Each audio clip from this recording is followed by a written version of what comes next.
Ladies, how you doing? How you doing? How you doing, ladies? I'm outside drinking my carrot, my mango, and orange juice, and I'm just relaxing. I'm realizing a lot of you all who are suffering with mental illness battles and your psychosis and spaces like that. I had to check myself into the hospital, okay?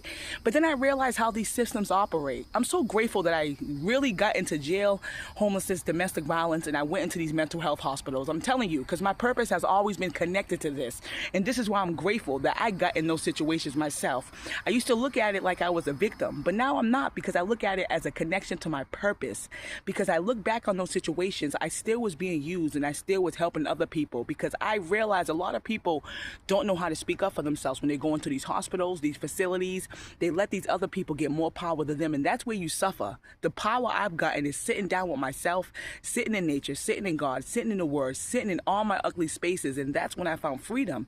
And then I found freedom when I connected my pain to my visual artwork, and that's when I really set myself free to understand what I really am battling and how my schizoaffective bipolar is affected by all the grief and change I was going through. And this is what we don't understand. When you go through serious change in life, you really think it doesn't affect your body, your mind, and your spirit, and your nervous system? This is why a lot of us don't have the freedom in our bodies and our minds right now. It's because we go through these situations, we go on with our lives, and then we don't take inventory of what it has done. I'm telling you, the moment I went to jail and got sat down by God, I really saw my mental illness battles and my struggles for real. And that's when I had freedom.